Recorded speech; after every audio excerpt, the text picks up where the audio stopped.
What's going on with it?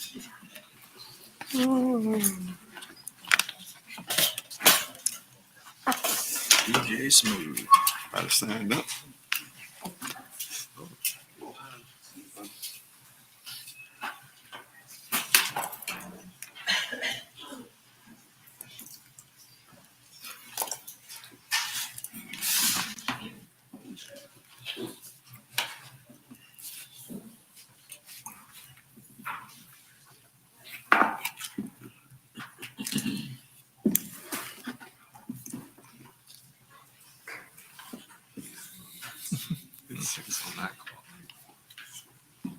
Yeah.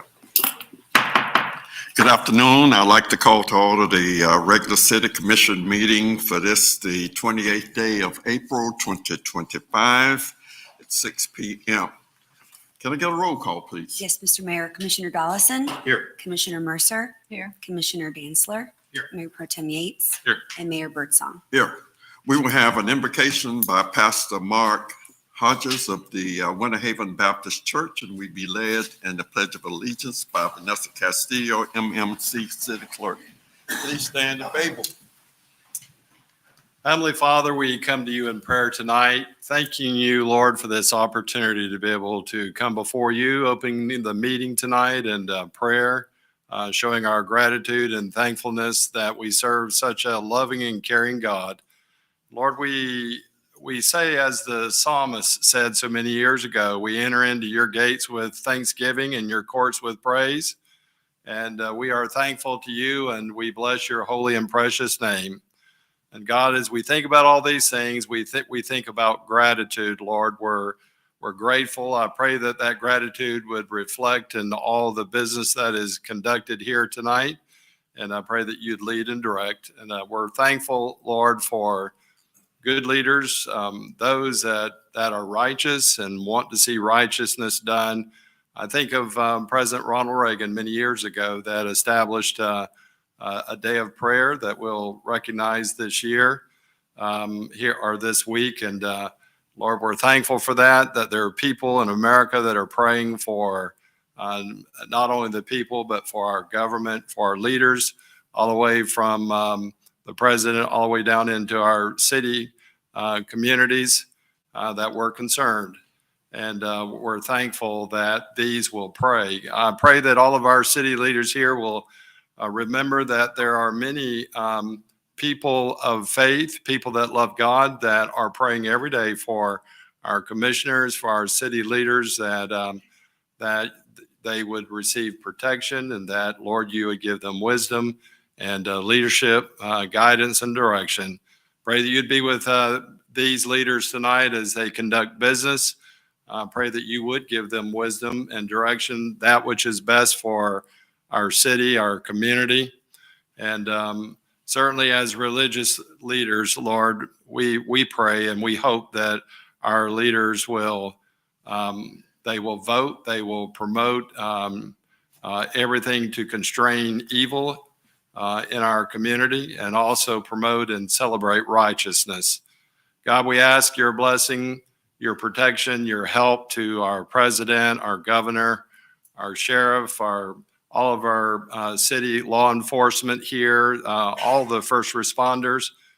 God, I pray that you would just protect them, be with them. Our military, we're thankful for these that protect us, and we want to show our gratitude. And one way we can do that, Lord, is pray for them and pray for their protection and pray for their leadership. And so, God, as we close tonight, we think about the words of that great person of wisdom outside of Jesus Christ, the one with greatest wisdom of all, Solomon, that said, "Trust in the Lord with all thy heart and lean not to thy own understanding, but in all thy ways acknowledge him, and he shall direct thy paths." And so, God, we know that wisdom comes from you, and Lord, we know that salvation comes from Jesus Christ. So as we begin business tonight, I pray that you give all of our leaders this wisdom, Lord, as they look to you for leadership and direction. We give you all the honor and praise, for we ask it all in Jesus' name. Amen. United States of America, and to the republic for which it stands, one nation, under God, indivisible, with liberty and justice for all. Join me, Commissioner.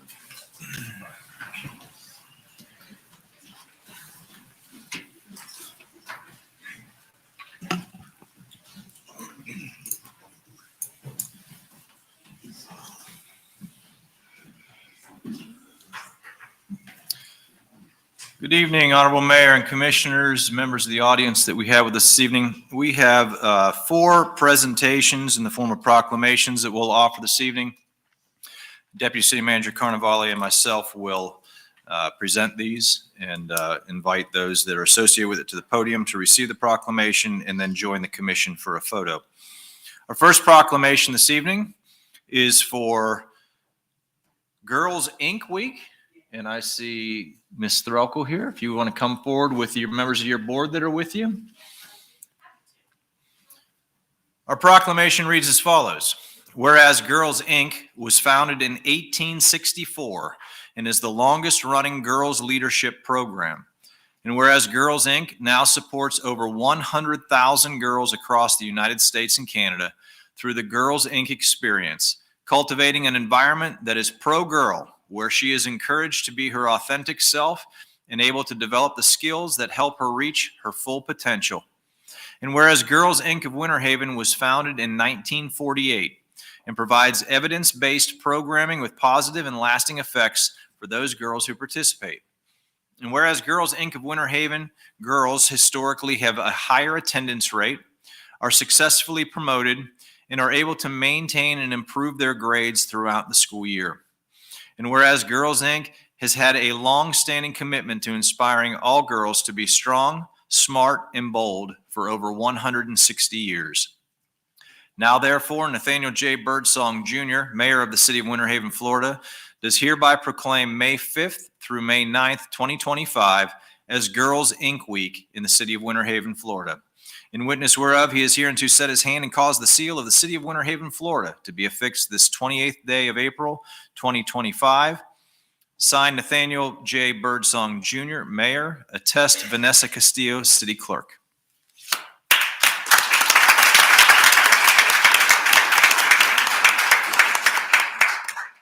Thank you all very much. We greatly appreciate being recognized in the community for the work that we do in the community. Don't chuckle. I know they can't see me over the screen. But we do appreciate your support. We appreciate your recognition. We have been here, as the proclamation states, since 1948, positively impacting the girls in our community, and we inspire them to be strong, smart, and bold. So thank you.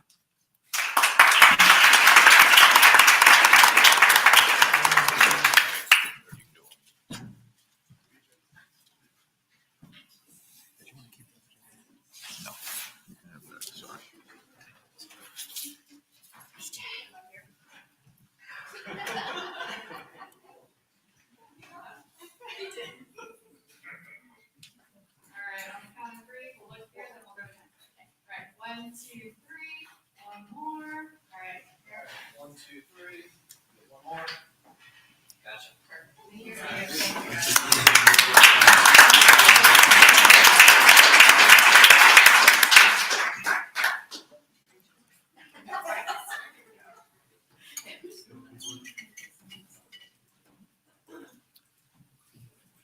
Our next proclamation is in recognition of the All Saints Academy Ethics Bowl team.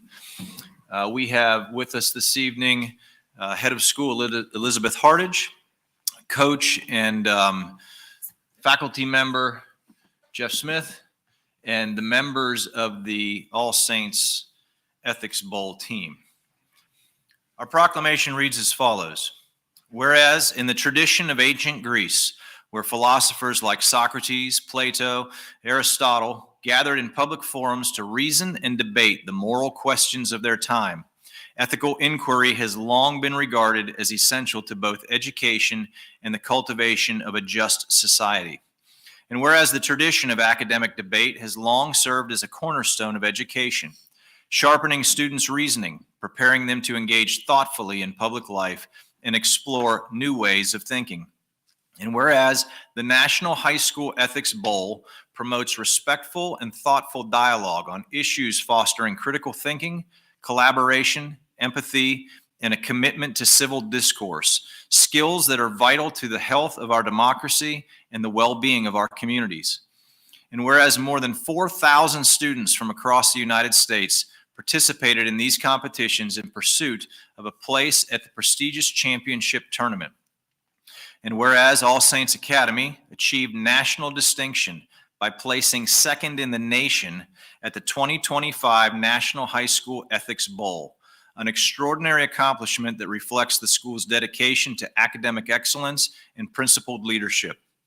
And whereas the All Saints Academy Ethics Bowl team is comprised of outstanding students Madeline Booker, Renzo Lyon, and Franklin McLaughlin, under the skilled guidance and coach of faculty member Jeffrey Smith. And whereas the achievements of these students serve as an inspiration to their peers and a reminder of the power of ethical thinking, respectful dialogue, and academic excellence. Now, therefore, Nathaniel J. Birdsong, Jr., Mayor of the City of Winter Haven, Florida, does hereby proclaim today, April 28th, 2025, as All Saints Academy Ethics Bowl Team Day in the City of Winter Haven, Florida, and does hereby commend the All Saints Academy Ethics Bowl team for representing their school, their community, and the state of Florida with honor, thoughtfulness, and ethical distinction. In witness whereof, he is herein to set his hand and cause the seal of the City of Winter Haven, Florida, to be affixed this 28th day of April, 2025. Signed, Nathaniel J. Birdsong, Jr., Mayor. Attest, Vanessa Castillo.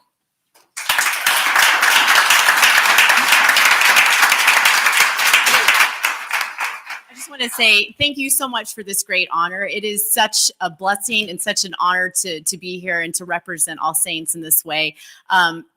It's not every day that you get to see such amazing young people who are going to be the leaders of our community in the future, be able to be celebrated and honored in this way. So thank you for taking the time and honoring them in this way. So thank you.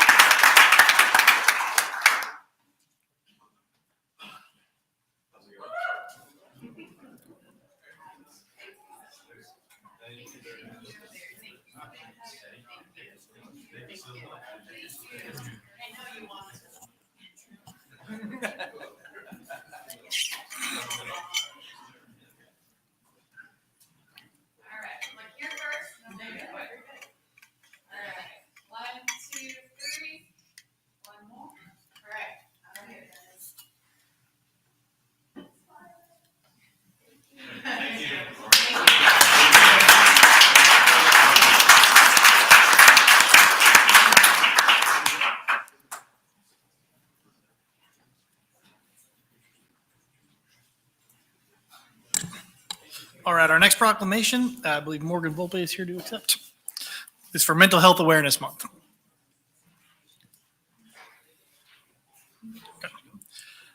Whereas Winter Haven, Florida is dedicated to fostering a vibrant community where every individual has the opportunity to thrive, recognizing mental health as a cornerstone of community vitality.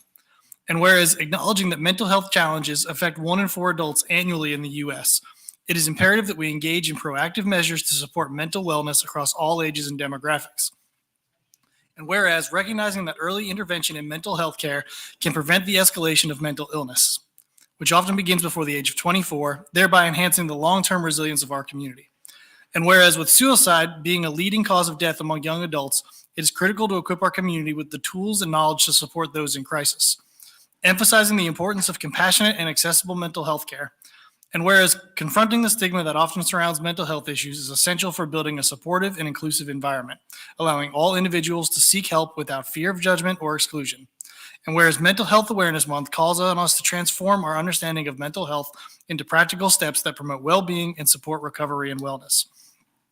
Now, therefore, Nathaniel J. Birdsong Jr., Mayor of the City of Winter Haven, Florida, does hereby recognize May 2025 as Mental Health Awareness Month and encourage all members of our community to take part in activities and initiatives that promote mental health awareness, advocate for mental health care accessibility, and support those affected by mental health challenges in their journey towards healing and health.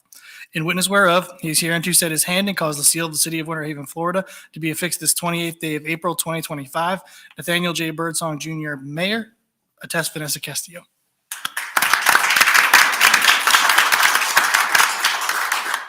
Thank you. I'm excited to accept this proclamation again for the third year. I want to just thank our city commission. I want to thank our city leadership for making sure that mental health stays at the forefront of all of our initiatives and our strategies.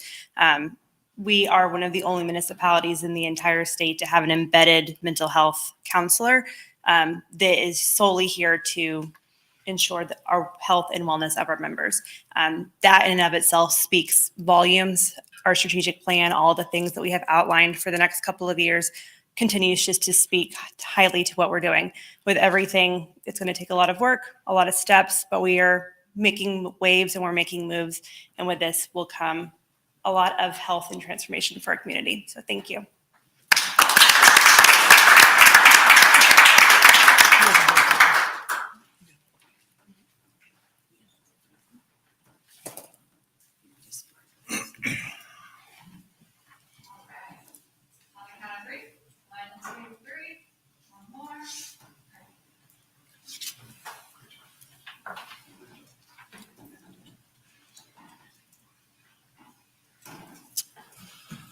All right, our next proclamation will be from Municipal Clerks Week, and I believe Vanessa Castillo is going to receive this.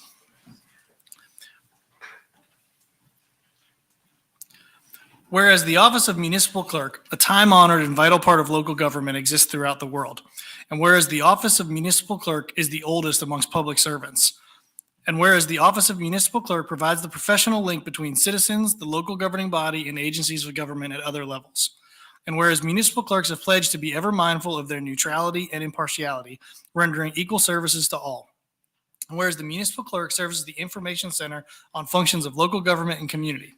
And whereas municipal clerks continually strive to improve the administration of affairs of the office of the municipal clerk through participation in education programs, seminars, workshops, and the annual meeting of their state, provincial, county, and international professional organizations. And whereas it is most appropriate that we recognize the accomplishments of the office of municipal clerk. Now, therefore, Nathaniel J. Birdsong Jr., Mayor of the City of Winter Haven, Florida, does hereby proclaim May 4th through May 10th, 2025 as Municipal Clerks Week in the City of Winter Haven, and further extend appreciation to our City Clerk, Vanessa Castillo, Master Municipal Clerk, Deputy City Clerk, Latanya Harris, Certified Municipal Clerk, and all municipal clerks for their vital service they perform and their exemplary dedication to the communities they represent. In witness whereof, he is hereunto set his hand and caused the seal of the City of Winter Haven, Florida, to be affixed this 28th day of April 2025. Signed, Nathaniel J. Birdsong Jr., Mayor. Attest, Vanessa Castillo, City Clerk.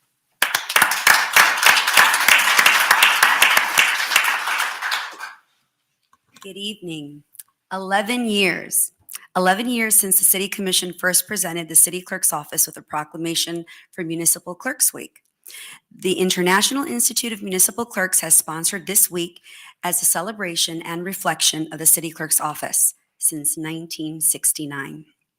In 1984 and 1994, Presidents Ronald Reagan and Bill Clinton, respectively, signed a proclamation officially declaring Municipal Clerks Week the first full week of May and recognizing the essential role municipal clerks play in government. For those of you who love history and fact checkers, here are some little-known facts about the position. Municipal clerks is one of the oldest public servants in local government, along with tax collectors, dating back to ancient times. In ancient Greece, municipal clerks were called remembrancers, or town reminders, who read official documents publicly. The Bible's Book of Acts, chapter 19, verse 35, mentions a town clerk who quieted the citizens of Ephesus. In London, England, the office of the clerk dates back to 1272 AD in the Corporation of Old London. This office was also the first position colonial settlers established in local government of Plymouth County. Historically, municipal clerk positions were held by men, and they often held a dual role as treasurer, aka finance director. Deputy City Clerk Latanya Harris and I are proud to say that we are members of the International Institute of Municipal Clerks, the Florida Association of City Clerks, the Polk County City Clerks Association, and the Florida Records Management Association, all esteemed associations that continuously provide excellent resources and guidance that assist and enhance what we do every day as municipal clerks. Tonight's recognition means so much to us because it shows the continuous support each one of you have consistently demonstrated to the city clerk's office, and for that, we are extremely grateful.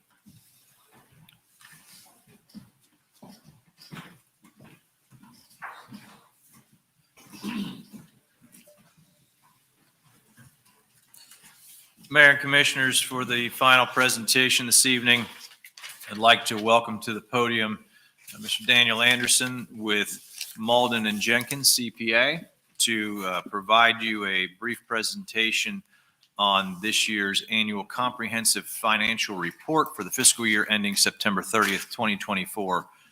Mr. Anderson, take it away. All right. Thank you very much. Good evening, Mr. Mayor, Commissioners. As the city manager mentioned, my name is Daniel Anderson. I'm the partner with Malden and Jenkins who had overall responsibility for the city's 2024 fiscal year end audit. I've got a brief presentation for you here this evening to go over the audit results. And feel free to ask questions throughout, or if you want to wait till the end, I'm happy to answer any questions about the audit process, the financial statements, or any of the things in my presentation here this evening. Just quickly, Malden and Jenkins, we did finish serving the city for the second fiscal year in a row. So not super new to you guys, but a little bit of information about us. We are a large regional audit organization with offices throughout the Southeast. Our governmental niche is the firm's largest niche, serving over 700 governmental entities in that footprint. That includes over 170 entities that seek and receive the GFOA Certificate of Excellence in Financial Reporting, very similar to the city here. Your audit was performed from our Bradenton, Florida office location. The city does prepare an annual comprehensive financial report, which I know you've been doing for many, many years, but I do just kind of want to highlight, the stress that has on the finance team of putting that together. This slide here really just goes over the sections included in that annual comprehensive financial report. That financial section in the middle is the only section that's required in accordance with governmental accounting standards. The introductory section provides some additional information, most significantly the letter of transmittal. And then the statistical section provides 10 years worth of trend analysis for the city. It is a very large document, over 200 some odd pages. So if I were sitting in your shoes and said, hey, I just want to look at this for 20, 30 minutes, where would I spend my time? I would spend most of my time in management's discussion and analysis, as that provides a summary of the results for your financial information and comparative information from the prior year, as well as management's narratives for why changes occurred as they did. You can also look at the statistical section to give you that 10 years worth of information so you can see the trends that the city has been progressing over the last 10 years. Obviously, we perform an audit to issue our opinion on the fairness of the presentation of the financial statements. We did perform our audit in accordance with generally accepted auditing standards as well as government auditing standards to provide reasonable assurance that the financial statements are free of material misstatement. In determining our audit process, we do consider the internal control structure of the city to help us design our procedures. However, we don't issue an opinion on the effectiveness of the city's internal controls. We just kind of have recommendations that we might identify if there were any. Finally, ultimately, the financial statements are the responsibility of city's management. I'm happy to report that we have issued an unmodified opinion, which is the highest form of assurance that we can render. In the back of the ACFR document, there are a few additional compliance reports as well. The first is what we refer to as the Yellow Book report, and that contains The results of our test of the city's internal controls and compliance with respect to significant laws, rules, and regulations. This is a negative assurance report, so we're not providing an opinion here. We just identify findings of material weaknesses or significant deficiencies if there were any noted in the audit process. Happy to report that there were no current year findings with respect to that testing. Additionally, the city spent more than $17.5 million of federal and state awards, which required us to perform what's called a single audit during the audit process. That's a compliance audit with respect to the city's internal controls and compliance with respect to major program grant expenditures. We tested 4 major programs, which accounted for about 15.2 of the $17.5 million in expenditures and had no issues with regards to compliance or internal controls over compliance with respect to those funds. Next couple slides really just go through the required communications that we have in accordance with the auditing standards.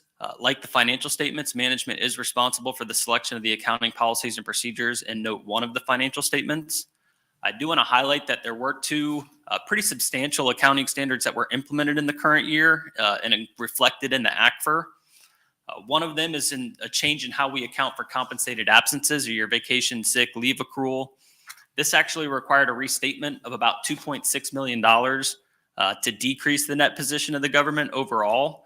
And again, it's just the standards require us to account for compensated absences a little bit differently, which increased that liability. And we've made sure that the city properly implemented that standard in the financial statements. The second standard is in regards to accounting changes and error corrections. The city did have one accounting change where they combined 2 of their major capital projects funds. So that's reflected in the financial statements. If you look at the governmental fund financial statements, they look a little funny because you'll see one fund that has absolutely 0 activity in it and just 2 amounts at the end. That is appropriately reflected in accordance with the new standards. So that is kind of something that you see just in a year where we have a change in accounting principle.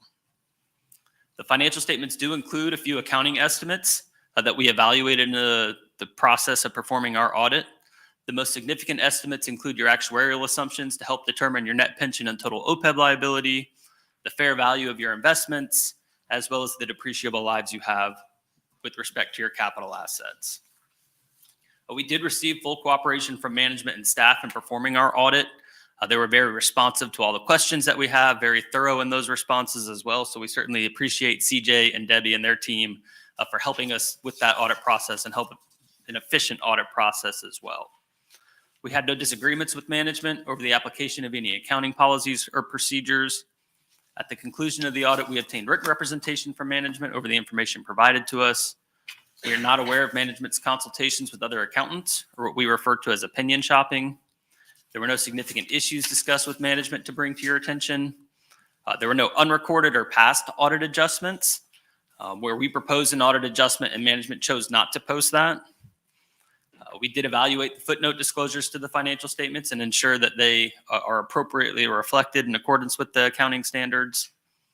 And Malden & Jenkins is independent with respect to the city in accordance with all of the AICPA professional requirements.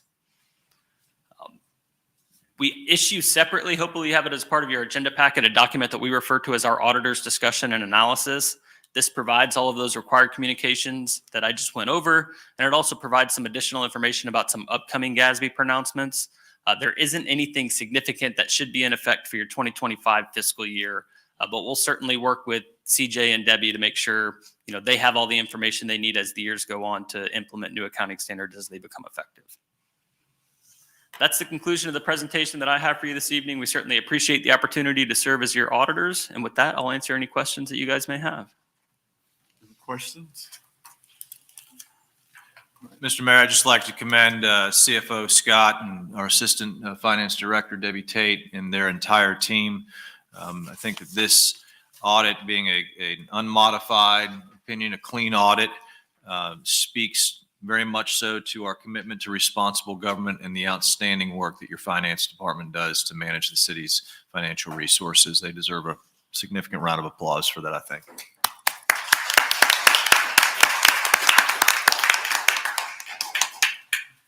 Anyone else? All right, thank you so very much, and I thank the staff. We have become to expect nothing less. But I mean, it's just good to have it quantified and presented. And so, thank you. Thank you, Daniel. We have no developments of note. We have no minutes. We have no comments from the audience. You do have minutes, Mr. Mayor, under items 7A and 7B. Huh?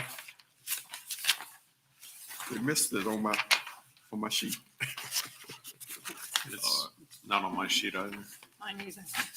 It may be in the reloaded agenda. Relooked It's at not the on the printed agenda. agenda. Hold on, I need to go to it. It's on the electronic one. I'm not sure why it didn't make it to the printed one. I have the printed ones and mine has it.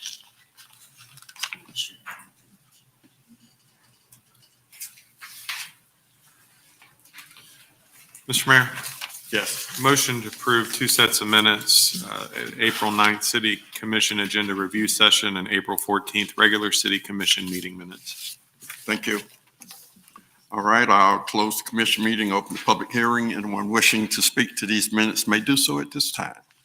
Seeing none, close the public hearing, reopen the commission meeting. Is there any discussion? All those in favor, say aye. Aye, opposed by the same sign. Hearing none, the minutes are adopted. Ordinances, second reading. Mr. Mayor, you want to go to any comments from the audience? Oh, Do we have I'm any? jumping. That's There are okay. no comments from the audience, and there are no developments of note. And so now we're to ordinance's second reading. Ordinance 02511, would you read by title only, city attorney? Thank you, Mr. Mayor. Ordinance number O-25-11, an ordinance amending ordinance 23-25, the 2035 Winter Haven Comprehensive Plan, 2035 Future Land Use Map Series by revising the future land use map series by assigning neighborhood support future land use to one annex parcel, repealing all ordinances in conflict herewith, providing for the administrative correction of scrivener's errors, providing for severability, and providing an effective date. General location, 75 Sage Road. The area covered by this request is 8.64 plus or minus acres. Thank you. Thank you. City manager, has there been any updates? This is the second. There are no reading. changes from first reading, sir, and staff recommends City Commission approve ordinance 025-11 on second and final reading. Thank you. Commissioners? Mr. Mayor, Yes, motion to approve on second reading ordinance 02511. thank you. I will close the commission meeting, open the public hearing. Anyone wishing to speak to ordinance 02511 may do so at this time. Seeing none, close the public hearing, reopen the commission meeting. Is there any discussion? All those in favor of the motion, let it be known by saying aye. Aye. Opposed by the same sign. Hearing none. Ordinance 02511 is adopted. 02512, would you read by title only? City attorney. Thank you, Mr. Mayor. Commission ordinance number O-25-12, an ordinance amending Chapter 21 of the Code of Ordinances of the City of Winter Haven, Florida by assigning Commercial Highway C3 zoning district to an annexed parcel, repealing all ordinances in conflict herewith, providing for the administrative correction of scrivener's errors, providing for severability, and providing an effective date. General location, 75 Sage Road. The area covered by this request is 8.64 plus or minus acres. Thank you. Thank you. City manager, I know this is zoning. Anything changed? No, sir, this is just the assignment of the C3 zoning district. There's been no changes since first reading. Staff recommends the City Commission approve ordinance O-25-12. Thank you. Thank you, commissioners. Mr. Mayor, Yes, motion to approve on second reading ordinance 02512. thank you. I will now close the commission meeting, open the public hearing. Anyone wishing to speak to 02512 may do so at this time. Seeing none, I close the public hearing, reopen the commission meeting. Is there any discussion? All those in favor of the motion, let it be known by saying aye. Aye. Aye, opposed by the same sign. Hearing none, 02512 is adopted. 02517, would you read by title only? City attorney. Thank you, Mr. Mayor. Commission ordinance number O-25-17, an ordinance amending ordinance number O-24-44, appropriation of funds for defraying the expenses of the municipal government in the city of Winter Haven for the fiscal year commencing October 1, 2024, providing for severability and providing an effective date. Thank you. Thank you. City manager, any updates? No changes since first reading, Mr. Mayor. This is an ordinance that appropriates funds that were rolled over as part of the encumbrance process we use within the Finance Department. Staff recommends approval of ordinance O-25-17, approving such budget amendment on second and final reading. Thank you. Thank you. Commissioners? Mr. Mayor, Yes. motion to approve on second reading ordinance O-25-17.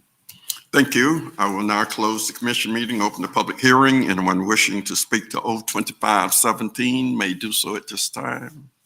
Seeing none, close the public hearing, reopen the city commission meeting. In the discussion, all those in favor of the motion, let it be known by saying aye. Aye. Aye. Opposes by the same sign.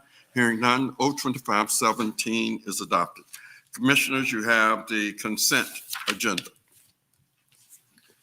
Mr. Mayor, Yes. motion to approve the consent agenda in its entirety.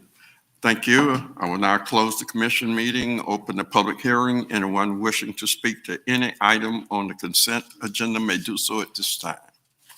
Seeing none, I close the public hearing, reopen the city commission meeting. Is there any discussion? Yes, Yes.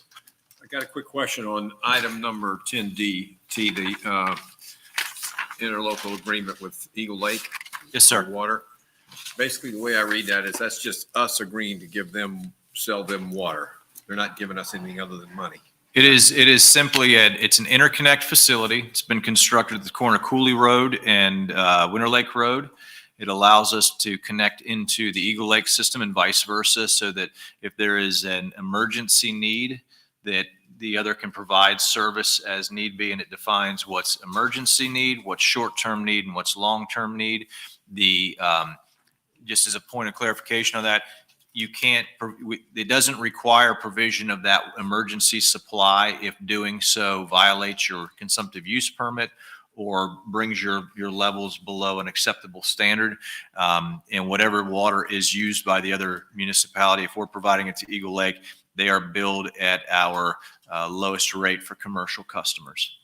But it goes both ways, though. Yes, sir. If we have to have water, they'll supply it to us. Yes, It's not. That's a my one-way understanding. street. Yes, sir. Yep. Okay.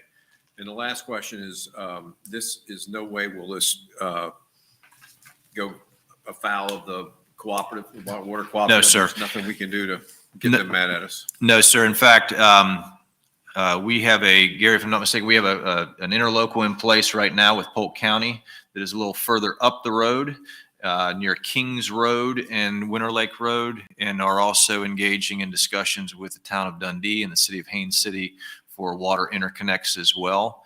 And those can also be used to wheel water as need be coming from the PRWC. Yes, good evening, Mr. Mayor, Commissioners. As City Manager noted, we're trying to establish emergency interconnects with all of our neighboring utilities. We've long had an interconnect with Lake Wales and Lake Alfred. Recently, we've added a interconnect or are working on an interconnect with Dundee and Haines City. So this one with Eagle Lake is just another possibilities to improve the redundancy of all of the water systems. Well, I suggest we come up with a real neat acronym like NATO. Instead of North America, we can call it East Polk NATO or something. Come up with some cool name. We'll give it some thought. Yeah, okay. Thank you. Anyone else?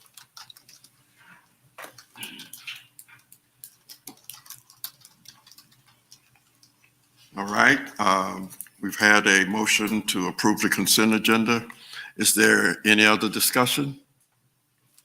All those in favor of the motion, let it be known by saying aye. Aye. Opposes by the same sign. Hearing none, the consent agenda is adopted. We have no resolutions. We have ordinance first reading, and we will be voting on these because these are to be transmitted to the Florida Department of Commerce. Ordinance O-25-15, would you read by title only, City Attorney? Thank you, Mr. Mayor. Commission ordinance number O-25-15, an ordinance amending ordinance 23-25, the 2035 Winter Haven Comprehensive Plan by revising the future land use map series by assigning neighborhood suburban future land use to 4 annexed parcels, repealing all ordinances in conflict herewith, providing for the administrative correction of scrivener's errors, and providing an effective date. General location, 4 parcels generally located approximately 1,218 feet north of Old Bartow Lake Wales Road, east of McLean Road, and approximately 1,333 feet west of Gary Street. The area covered by this request is 93.45 plus or minus acres. Thank you. Thank you, City Manager. Mayor and Commissioners, we had discussion on this on Wednesday, but if you'll indulge me with revisiting the fact sheet, because we have updated this as we had discussed Wednesday evening. Cassidy Land Development LLC requests the city assign neighborhood suburban future land use and multifamily residential low density or R3 zoning district to 4 annexed parcels totaling 93.45 plus or minus acres, which were annexed into the city January 27th of 2025. The petitioner intends to develop the property with single-family residential. The development as proposed would include approximately 3.87 units per acre. As this request, it contains a large-scale future land use amendment, which is reviewed by the Florida Department of Commerce and other state agencies. We need to send this on, and that is what you'll be voting on this evening for this specific ordinance, and that is just to transmit it. You're not approving any site plans or plats or anything of that nature, just simply to put this before Florida Commerce and the other state agencies for their review. As I mentioned Wednesday evening, when we talk about infrastructure, we have modified the table to better articulate how we look at concurrency when it comes to subdivision development and in commercial properties. And as you can see towards the top of the table in your chart, when it speaks to potable water, the first column identifies what is the remaining capacity within our permit. That is based on a 24-month rolling average. So that number will change with each item that comes to you. It could go down based upon development that occurs. It can also go up based upon development that has been approved but has not been executed and therefore falls out of the system. The demands for this project are shown, and you can see for potable water, it's 91,224 gallons. And then if you look to the far right of that column or that table, you'll see the potential remaining capacity if all of the approved projects are constructed. So that's inclusive of this project. The column just to the left of that shows the projected future demands for prior approved projects. Again, that is site plans for commercial development that has been approved. That is also plats that have been approved by the City Commission. And that consumption of 2.21 million gallons is only if those projects actually move forward.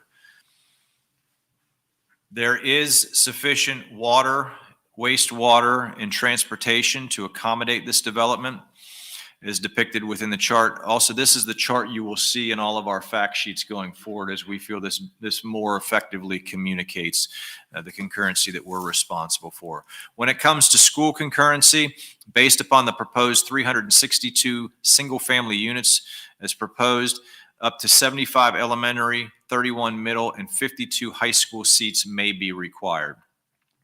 These are requests that are initiated by an application by a private party. As such, ordinances initiated by an application by a private party are exempt from providing business impact estimates. The Planning Commission on April 1st of this year voted to recommend approval of these requests. There were no members of the public who spoke for or against the item. Staff's conclusion of this is that the assignment of neighborhood suburban future land use and R3 zoning district is consistent with the surrounding uses and designations, and final concurrency will be determined at the time of development, which in the case of a single-family subdivision is at the time a subdivision plat is approved by the City Commission. Staff recommends City Commission approve Ordinance 025-15 and 2516, which is the companion zoning ordinance, on first reading, and the transmittal of the land use ordinance 025-15 to the Florida Department of Commerce and other state and local agencies for review. Staff stands available to answer any questions. Thank you. Thank you, Commissioners. I just have one question. Yes. When the development is to be built, how many years before it falls off? I mean, does it have to be built within 5 years? And if it's not, it has to be renewed or has something else? So a site plan is good for 1 year. In the case of a residential subdivision, the plat is good forever. You're vested forever in the case of a plat, because at that point you've legally subdivided those lands and they're available to be sold to individuals or to a builder to build a home. So they're vested indefinitely.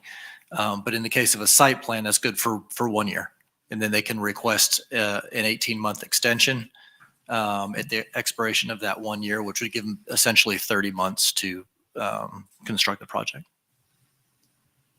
Another question? Yeah, just one quick question. Eric, I know they're not asking for anything in specific, but how many lots do you think this will ultimately turn into? Is there any way to use your Yeah, I mean, infinite wisdom?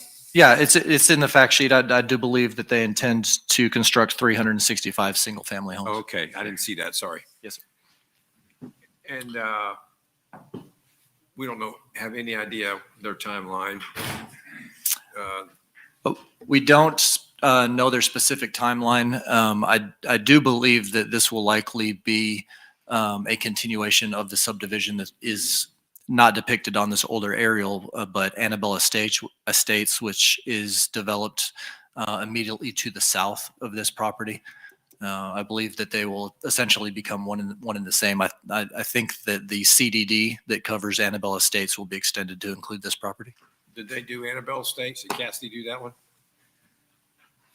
I'd have to go back and look, sir. I don't recall.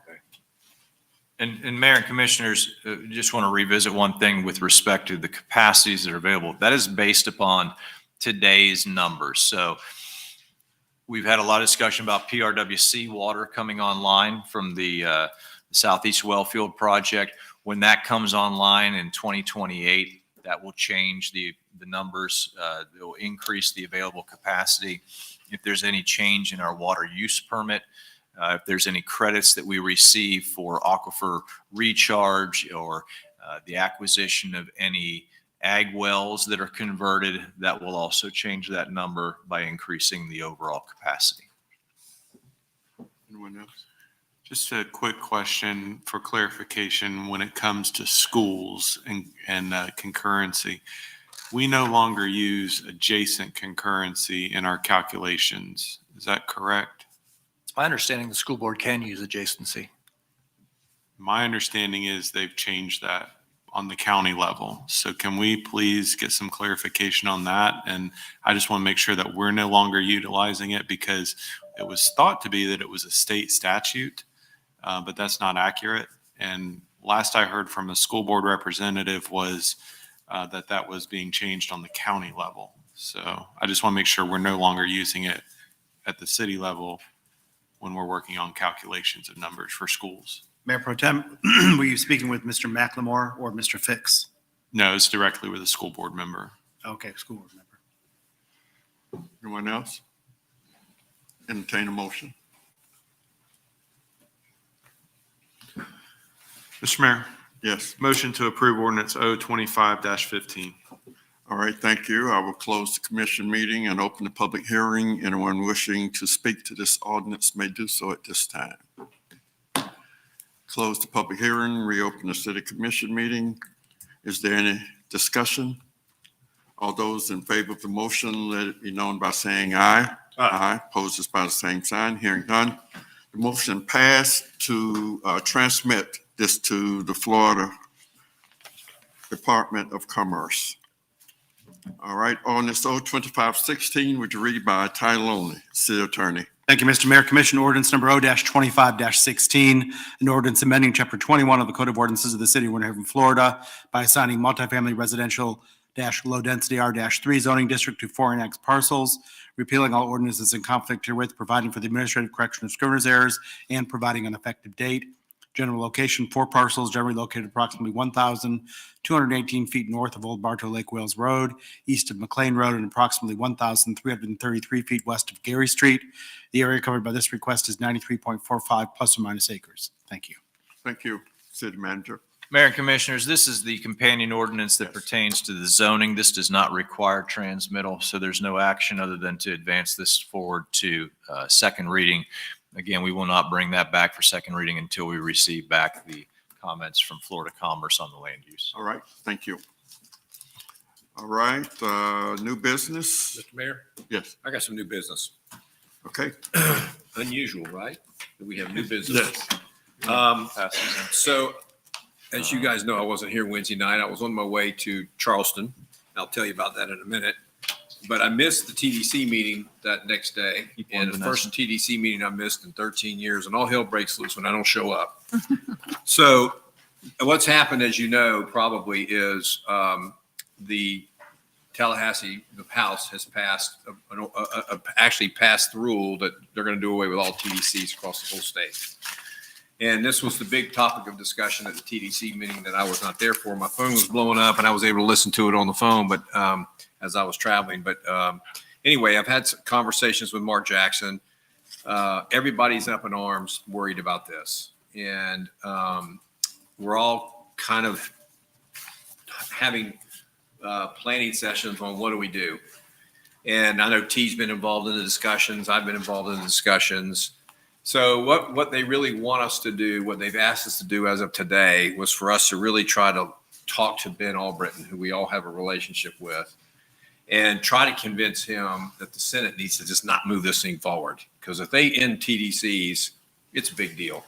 It's going to really, really be a big deal for us, for the whole state. And we know there's problems. It's just like with CRAs. They got problems in Miami. They want to take it out on the whole state. But whatever. At the end of the day, we got to kill this thing because we can't go forward. I mean, we got $11 million for the field house. We got all this money for these fields down here.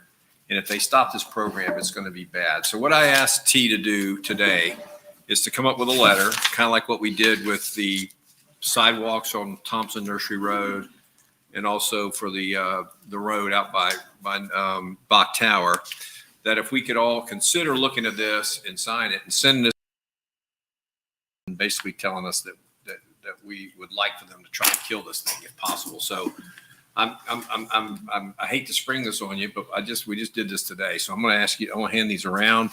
And if you're comfortable with it, great. If you're not, great too, but it's every elected on the TDC are all putting our heads together, trying to figure out how we're going to kill this thing. Cause it could really negatively impact what we do here in Winter Haven and Polk County. So, And Commissioner Dancer, just so you know, we have a clean copy that if you're favorable to it, we'll have you all sign the same one and get this out. Yeah, I think that we probably are all in agreement. Can I ask what the timeline is? And it's something like 3 days or something? You gotta get now, it to- I mean, the House has passed it. It's The really Senate, now. the Senate was hearing it today. And did we get any reports, Katrina, about what happened this afternoon? Because they were having hearings on it this afternoon. The good news is the Senate does not have a companion that looks anywhere like what the House did. But they were still talking about cutting 75% of the money and leaving 25% of it in, which is still terrible for what we do here in Winter Haven. And the amount of money that we've gotten through the TDC over the last 10 years has been extraordinary. And it's helped us with a lot of different projects that we could otherwise do. So I don't know if this would make a difference with Mr. Albritton, but couldn't hurt. Let's get it on record that this is what we think. And I just felt like we ought to do something. Yes. And I will tell you, the letter that we sent to the county on Thompson Nursery Road made a difference. I've had conversations with several of the county commissioners, and at least they're aware of the issue now on trying to put a sidewalk out there. So, I think he'll read it anyway, or somebody on his staff will read them, and maybe it'll turn the needle a little bit. I don't know, but we got to, we're all gnashing our teeth trying to figure out what to do. And this is something we can do. So. Mr. Mayor, can I add just a comment Yes. to that? So Commissioner Dancer hit on the head. This would be unmitigated devastation in our local economy if this were to pass. And it's not just, and I think the funds, Mark Jackson and I spoke this afternoon, the funds that are earmarked for debt service on the two big projects we have in play are safe. But it's more so the impact, both direct and indirect, on local economy. We talk about the field house. We have over 45 events that book into just that facility alone on an annual basis. Those activities come here because sports marketing uses a bed tax that is not paid by local residents. That's paid by visitors to our county. Those dollars are then used to offset facility rental fees and marketing to bring those events to Winter Haven. When those events come to Winter Haven, not only do the athletes, but the families come with them. They spend money that was not originally from this area in our community, and it stays behind here. When you can't get into a restaurant on a weekend because we have a Russ Mat baseball tournament or a gymnastics event or a wrestling event or whatever it may be, you can thank sports marketing for that, because they are bringing those people here and they're using that bed tax to make that happen. If they don't have the dollars to do that, then those events will not come here. They'll go to other states, South Carolina, Mississippi, Alabama, Texas, where they have the opportunity to leverage local tax dollars, tourist tax dollars, to bring those events in. So the hotel industry suffers significantly. The food and beverage industry suffers significantly. The retail, those cash registers stop ringing. Sports marketing has done a phenomenal job of marketing Polk County as a destination for the sports and events. The amount of money they contribute into the arts, as you've heard Commissioner Dantzler speak about time and time again, is significant. I believe Theater Winter Haven, we're talking hundreds of thousands of dollars that come out of the TDC's tax collections go to support programs like that. Again, that is not money that is paid by local people. That is visitors coming into this area. So while it's intended, the plan that the House has proposed is to be using that money as a tax rebate. Ultimately, at the end of the day, it equates to less than $1 a week in the pocket of a property owner to offset taxes. It's less than $50 a year is the benefit being advocated for. What's not being communicated, in our opinion, is the impact that will have to loss of business, loss of employment, and a complete disruption of a local economy, not just in Winter Haven, throughout Polk County, throughout the entire state. So it is a significant issue. And I will say one other thing. I had lunch with Dan today, Dan Chesnick, and you know how positive and upbeat he always is. This is the first time I've ever seen him down. He was trying to figure out what he was going to do. Because he's like, I don't know what I'm going to do. Because I may have to turn into a for-profit organization instead of a not-for-profit. Unless somebody pays me, I'm not going to be able to do stuff for them. And he gives away so much stuff through his organization. They do so many things for free.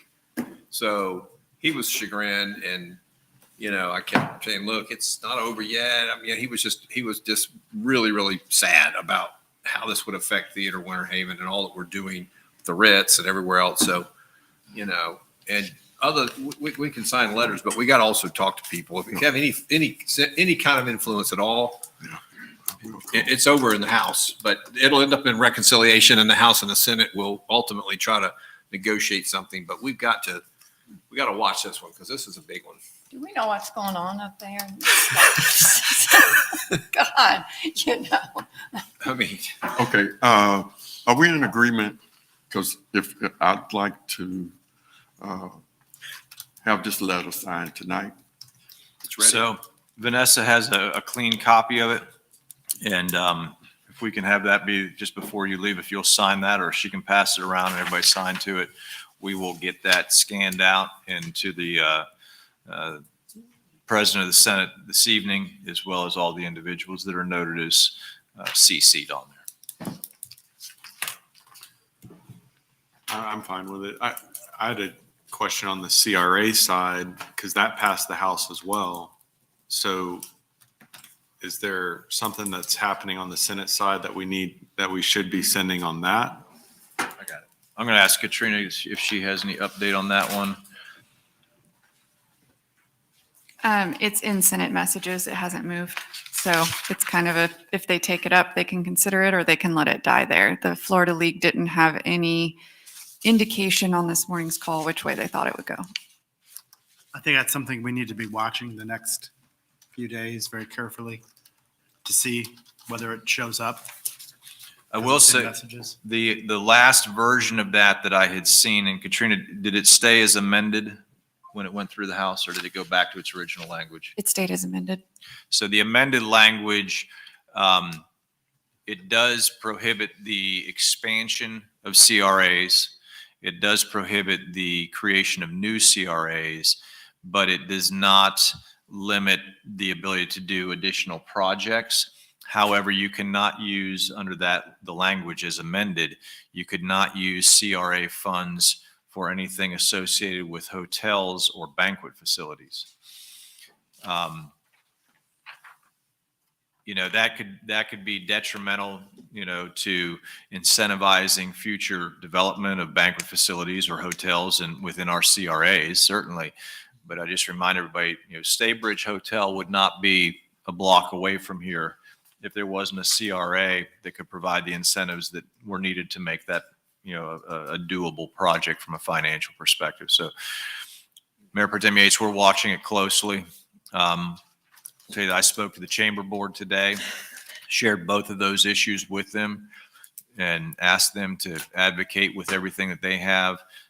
If for some reason either of those were to pass through, our business community will suffer. There's no doubt about it. I wish I could put a smiley face on that, but I think we just have to be prepared to do as much battle and advocacy for the benefits of these programs as we can.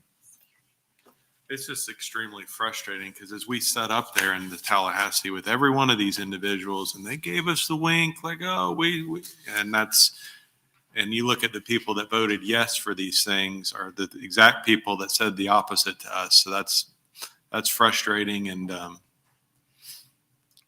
we'll cross the bridges as they come. Yes, sir. Well, thank you, guys. I appreciate y'all. We're all trying to figure out what to do, and this is something. All right, any other new business? All right, City Commission liaison reports. Commissioner Dantzler. Okay, attended a very posh and very incredibly nice clerk meeting at Sauvage down there that Vanessa put on there, and we were all down there enjoying wonderful, tasty food. So good job, Vanessa, and thank you for the invitation for that. Of course, we were all there for the 2-day planning retreat at the Garden Club. I think all of us were at the Polk State College fundraiser, the Diamond anniversary celebration. That was really a fun night. I go to that often, but that was really a fun. Can't even believe that was the gymnasium, how they turned it into such a nice place. Had an urban forestry meeting, and I got a chance to meet today with. This is kind of funny. The Tobacco Free Florida organization, SWAT, which is the Students Working Against Tobacco. A nice young man who's been after me for a month. So he wants to meet with me to go over this, how important it is to not have tobacco and, for kids and this and that. And they wanted to try to encourage me to help get an ordinance passed where we didn't have smoking in public places. And I thought, I know we just passed something like that. So I went in there and confirmed with Vanessa, and I came back and I said, I got really good news for you. We've already done it. So Except cigars. Except cigars. But they were excited. They gave me a little chip clip. But it was pretty cool to see this young man. He was a senior in high school, to come in, and very well spoken. He was funny. He was a good guy, and he came in with a couple of adults, and it was good meeting. Does that include the vaping or not? Yeah, vaping too. Good. Yeah, we talked about vaping. Yep, absolutely. And last but not least, I want to give thanks to, Winter Haven, City of Winter Haven. We all made a really nice donation of some used stadium seats to a girls softball league in South Carolina. Now, how did that happen? Well, my son is up there, and it's in the town in Charleston, and he found out about these seats, and so they were excess property, and it was a municipality that wanted them. So how do we get them up there? So that was my job. So I rented a U-Haul and went down, and those things are heavy. And I talked to, of course, Scott Eilers, who helped me with all this, and he got Steve Pruitt involved, and had 5 guys that met me down there to help me load these things, because I'd have never been able to do it because we took, I think, 70 of them up there, or 65 of them, about half of what we had. And but I just want to thank those guys. They couldn't have been nicer, laughing and joking the whole time. We're down there having a good time while we're loading up these stadium seats so I can take them to a worthy charity. So it just made me feel good. And Steve and Scott, thank you guys. And please thank your guys for me that helped. There was at least 5 guys down there that were getting all sweaty because it was hot. But I really appreciate them helping me because I could have never done it without them. So anyway, and they're going to take a picture. When I delivered these things, they were almost broken to tears when they saw how, what they got. And they're going to come up with all kinds of creative ways to use them on this softball field, sort of a rural setting. It's a very small town outside of Charleston. They're going to use these things, and they were just so thrilled. So we did something good. So anyway, it was a good move. That's it. Nice. That's it. Commissioner Mercer? Okay, all those things that he mentioned, also the Winter Haven Basketball Championship Parade, I think we were all at that. And I had also attended the State of the County address and 2 pension boards, police and fire. And they were looking at the tariff tantrums, and they said that most of the had come back. It's less than 1.89%, I guess, the tariffs that affected, or the loss. That was the only loss that they had had since the tariffs, I guess, were implemented. That's it. Commissioner Donaldson? Good evening. I attend also many of the things that have already been mentioned, so not to be redundant, but I did enjoy the clerks. That was really a nice event. I think you all hadn't been in that establishment before, so I really enjoyed it.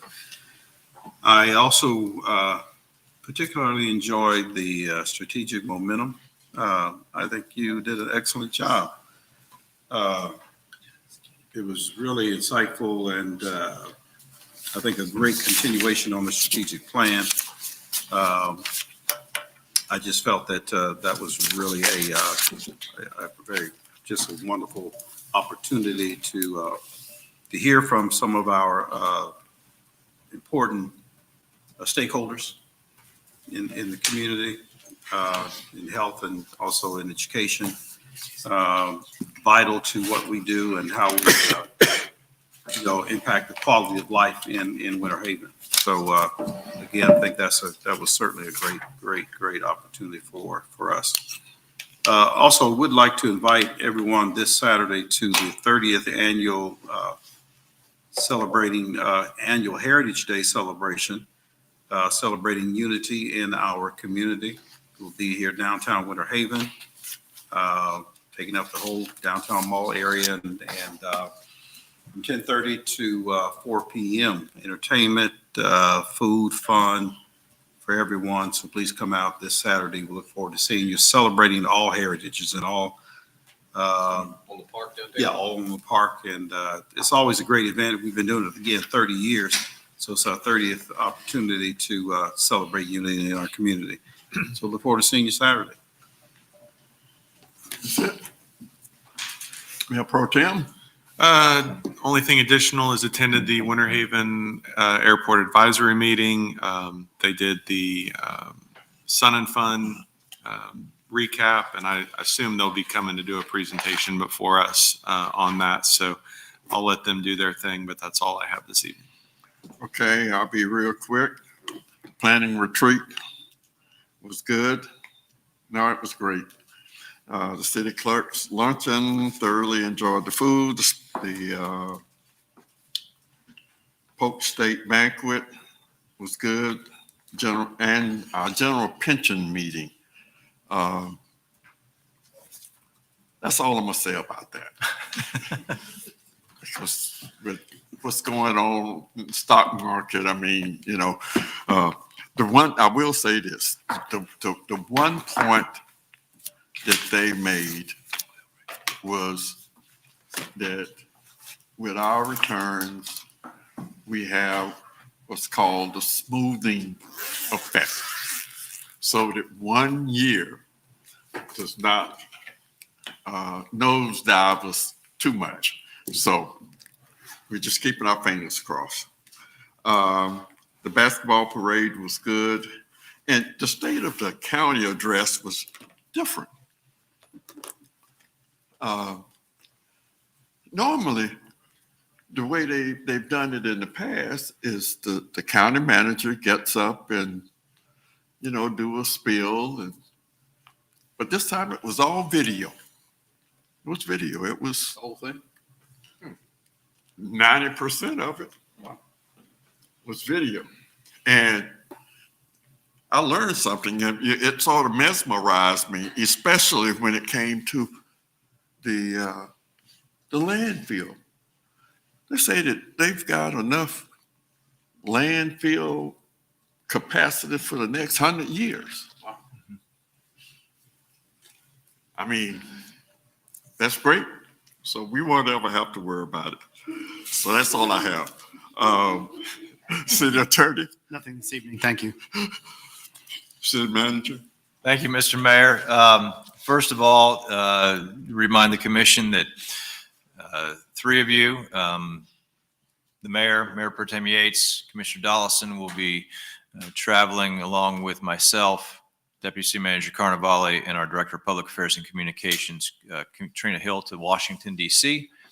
Some leaving tomorrow. I will join you on Wednesday. We have a very full agenda. It is still being finalized. Some of those meetings come together at the last minute, but we have several of those that are outlined with our delegation from Polk County, our state senators, as well as meetings with FAA, HUD, and EPA. So we're looking forward to a productive experience in Washington, D.C. As a note, Polk County, I understand, will be there at the same time. So the county manager and deputy county manager, along with some of their commissioners, so we may be tag teaming some of our delegation. So we'll see what how that comes to be. I do want to share with you, I feel like the deliverer of gloom and doom today as I talk about legislative stuff. So it's always good to finish with something positive at the end of the day. So I'm going to ask Julie Adams and her team to join me at the podium. I'm going to give you an update on Roddy Gaines Olympic Pool. This image is of our new filtration room. So this entire facility, we were doing a major renovation to the tune of almost $2 million on the property. The biggest piece, which really stemmed from needing to redo our filtration and switching from what was a briquette style chlorinated tablet that we've been using since 2002 when the pool was last renovated, to a liquid bleach product, which is much more effective and just a better product at the end of the day, because it doesn't leave behind a lot of the inert materials that can degrade the quality of water and the experience that our customers have. So this entire filtration room has been gutted out and all new equipment, as you see there. And Adam, did we open today? We did. So we reopened the pool today. So it's a renovation and a rehab. We'd love to be able to do a big giant groundbreaking, but we needed to get that pool open for our swimmers and our customers there. So in lieu of that, we have a video we wanted to share with you. If you can cue that up, AJ, to show you what it looks like at Roddy Gaines Pool now. All new liners in both the dive well and the main pool. The entire pool surface area is now brick pavered. Some of the nicest brick pavering work I've seen anywhere. It looks like a brand new venue at the end of the day. This project was done in partnership with the Chain of Lakes Park Baseball Field project. So Rada Construction, we did a change order with them, as you recall, to advance this project. That entire site of Chain of Lakes Park is just gorgeous in every way now. We've got a few little odds and ends we probably need to tie up with our landscape maintenance operations and their facilities down there, and that would be the last remaining piece. But this is the clearest water I've ever seen in that pool. And I know that our swim teams are anxious to get back in there.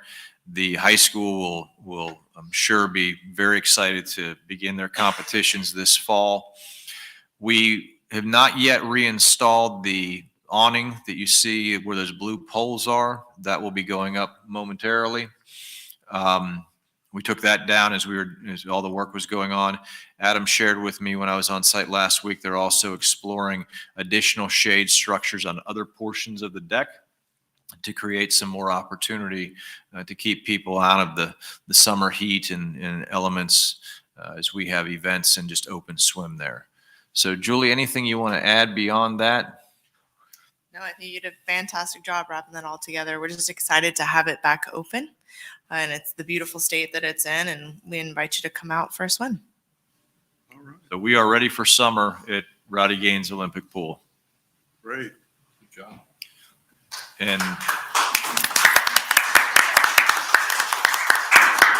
I want to compliment Julie and Scott, Adam, and Andy, who worked on this project and did a great job delivering it and making sure we had it ready for the summer. With that, I will close up. Thank you. All right. Deputy City Manager, Nothing this evening, sir. Thank you. City Clerk, Nothing this evening. Deputy City Clerk. Emergency matters not received for the agenda. Motion to adjourn. We are adjourned.